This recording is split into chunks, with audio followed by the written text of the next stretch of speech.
Okay, now we move to details of the book. The title of this book is Buddhism and Interfaith Dialogue. The author is Masao Abe, edited by Stephen Hain. Year of publication is 1995. Place of publication, Hound Mills, Basingstoke, Hampshire, and London. The publisher is Macmillan Press. Buddhism and Interfaith Dialogue by Masao Abe is a significant work that explores how the Buddhist concept of sunyata or emptiness can foster openness and transformation in interreligious dialogue, especially between Buddhism and Christianity. The book is structured into three parts, which is philosophical foundation, comparative theology, and practical application, offering a comprehensive look at both shared value and meaningful differences between the two traditions. Abe engaged in deep dialogue with prominent Christian theologians like Paul Tillich, reflecting on how Buddhist insight can enrich modern interfaith understanding.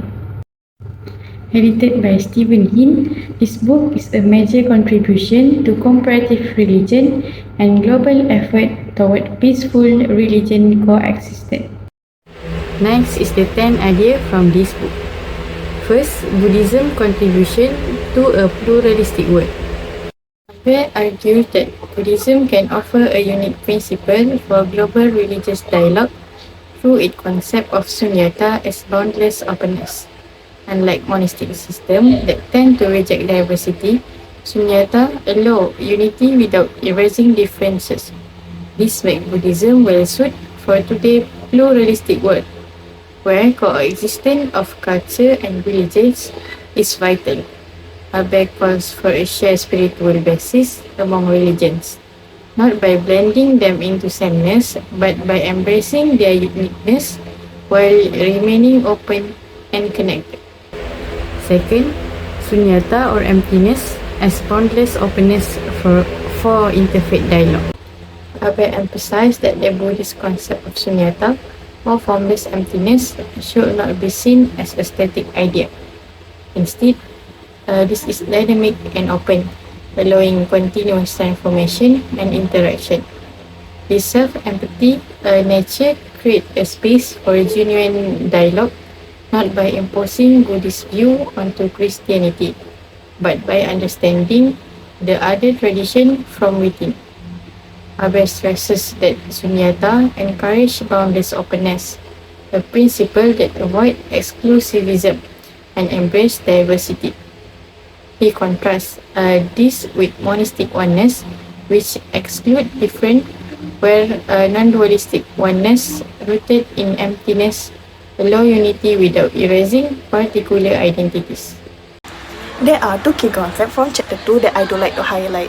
First, religious pluralism affects different religions in different ways. Christianity finds it more shocking, while Buddhism is more used to it. This is because Christianity was dominant in the West for centuries, while Buddhism has long coexisted with other traditions like Hinduism and Taoism.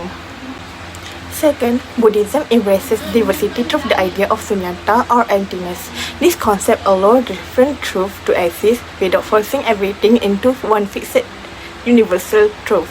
So, Buddhism respects differences and doesn't try to make all religions sound the same.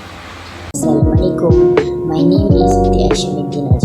I will present two concepts of Chapter 3. The topic: there is no common denominator for world religion. The positive meaning of this negative statement. Firstly, religious uniqueness. Each religion is uniquely different in its core belief and cannot be simplified into one shared idea with other religions. Secondly, theological openness. When there is no shared core, it opens the way for more meaningful and life-changing dialogue between different religions. Okay, thank you. That's all for me. Let me now present Chapter 4, which explores how dialogue with Christianity has deepened the outer understanding as a Buddhist. First, dynamic emptiness, sunyata, and kenosis. Firstly, the writer emphasized a strong parallel between the Buddhist concept of sunyata or emptiness and the Christian idea of kenosis or self-emptying.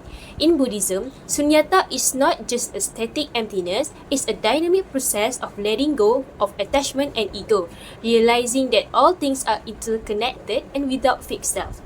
In Christianity, kenosis refers to Christ emptying himself in humility and obedience, even unto death on the cross.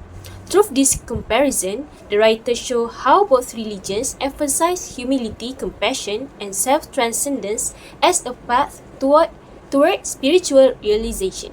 This point of contact forms a meaningful bridge in Buddhist-Christian dialogue. Second, different views of time and history.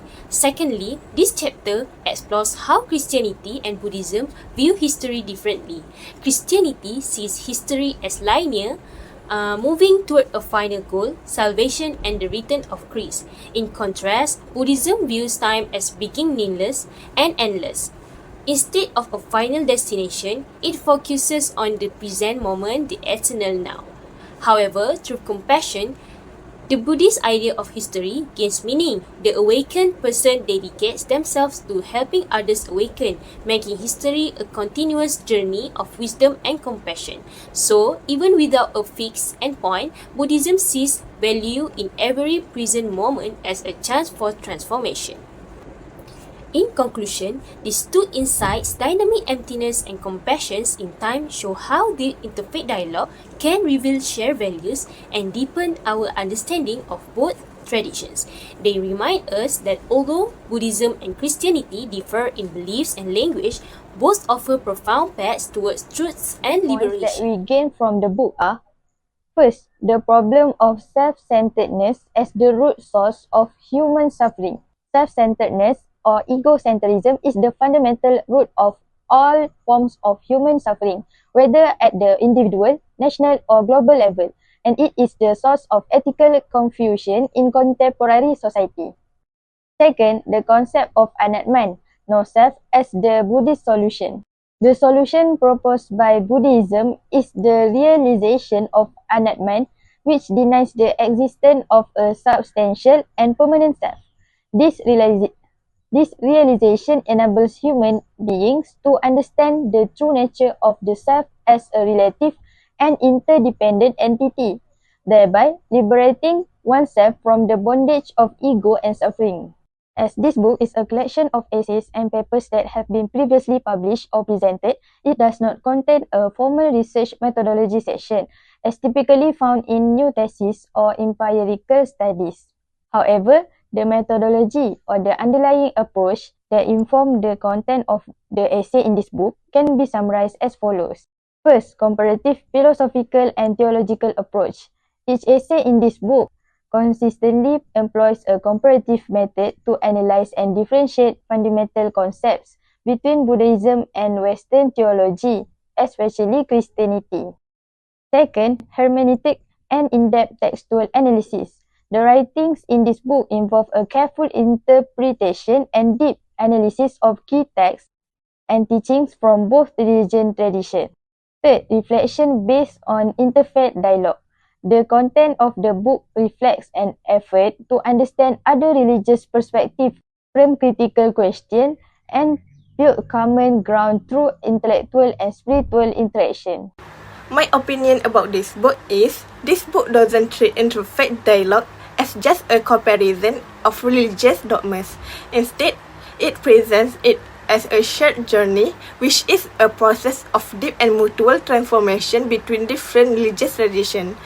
One of the key ideas that the author used is sunyata, or we call emptiness.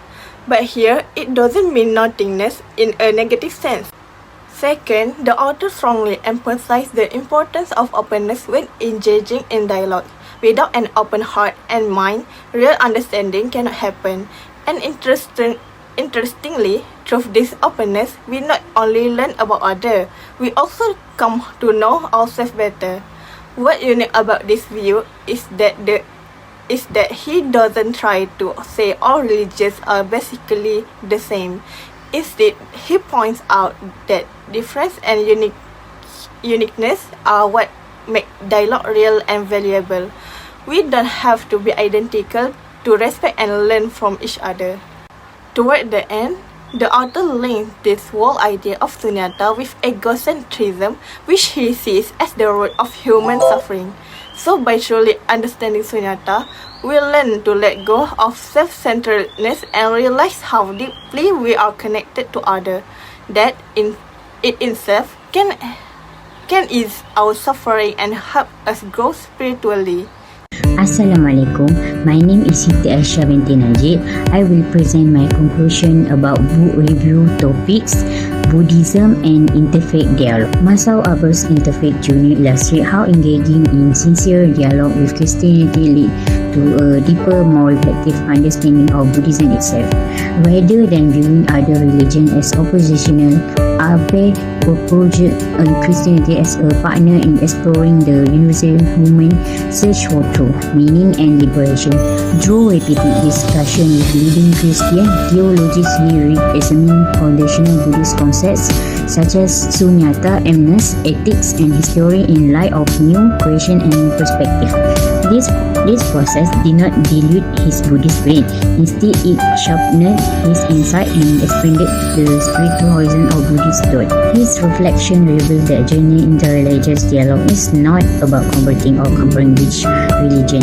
It is superior about deepening one's own tradition by encountering the Buddhism through Abe lens, become more responsive to contemporary ethical and existential issues when it allows itself to be challenged and questioned in open-hearted conversation. Thus, dialogue becomes a part of a mutual arrangement where both Buddhism and Christianity grow in understanding, compassion, and relevance in the modern world. Thank you for your attention about my topic for this conclusion. That's all today.